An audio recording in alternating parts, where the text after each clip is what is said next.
Hooray! I am here with Supremacy MMA. I didn't really have the time for a full-on video review due to the fact that I've been working like crazy this past week.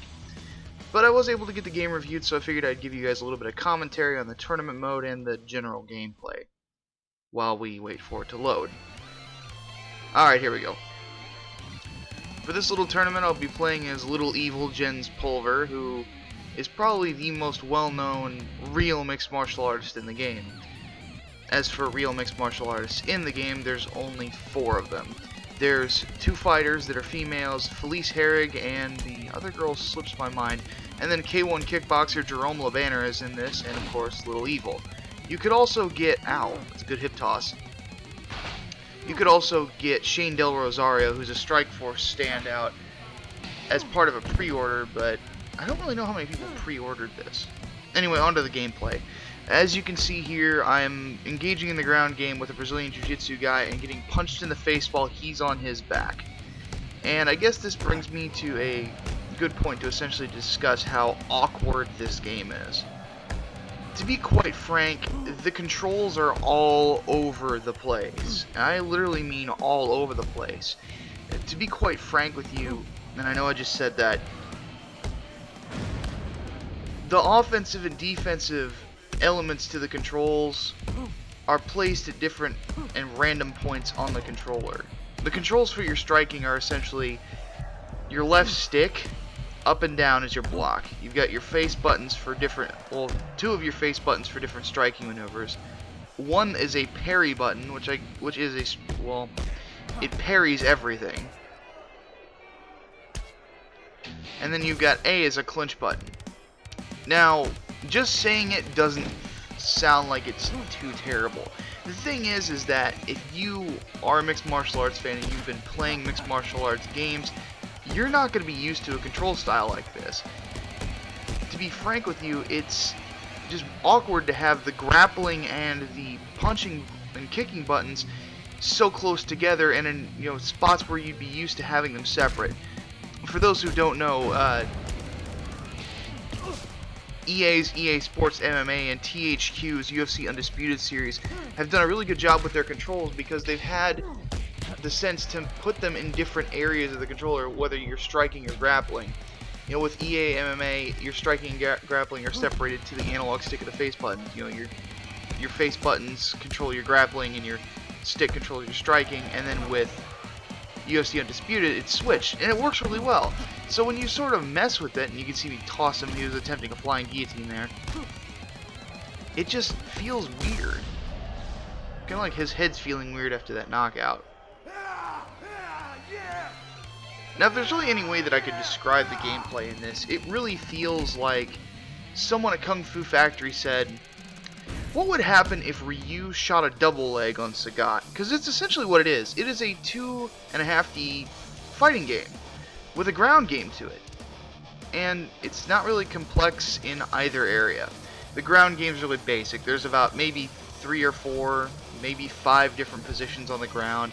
There's no half guard. You can take side control, you can take full guard, you can take full mount, you can take their back, and I think you can take north-south position. So there's no like rubber guard, there's no butterfly guard or anything like that. As you can see, immediately to side control, immediately to mount.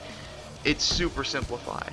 And now you get to just watch me pound on this guy's face for a while. Another thing about the game that needs mention is that every fighter has a fighting style, and that's it. So if you're playing as a kickboxer, you're not going to be slapping kimuras on people or triangle chokes or anything along those lines. If you're not a wrestler, you're not going to be doing like crazy slams and stuff like that. Your takedowns are going to be fairly basic looking and so forth.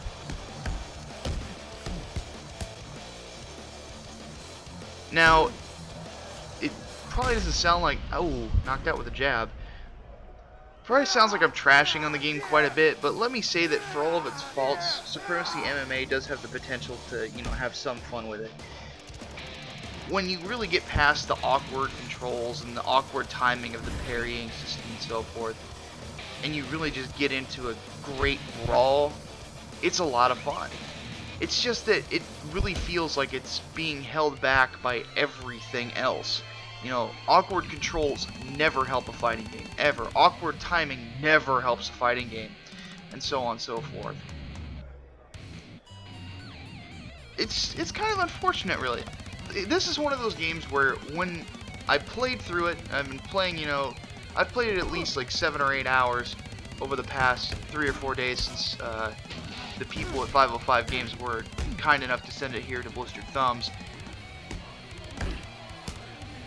I've had a lot of moments in it where I've enjoyed myself and I've gotten into some really good fights, but at the same time there have also been moments where I've wanted to chuck my controller through either my computer screen or my TV. It's just unfortunate. You can see talent here. You can see the potential for having a lot of fun with this. But it's just not quite there. It really just isn't. It's sort of like just the concept of, you know, almost but not quite.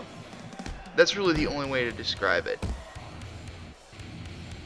But to finally just finish off some comments about the game, there will be a couple things that throw you off about it should you play it.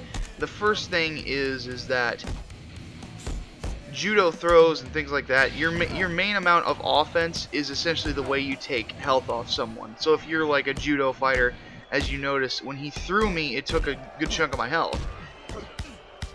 So at the very least, you've always got a form of offense. And to finish this up, I'm going to show you the focus mode and a liver shot. So that's Supremacy MMA. It's gritty, it's brutal, it's awkward, you can have fun with it. My final recommendation for it is essentially this. If you want something to rent on a weekend, give it a shot, or pick this up at a discount. This isn't really something I'd pay $60 for. But that's pretty much all I have to say about Supremacy MMA. I hope you guys enjoyed the video, and read the full review.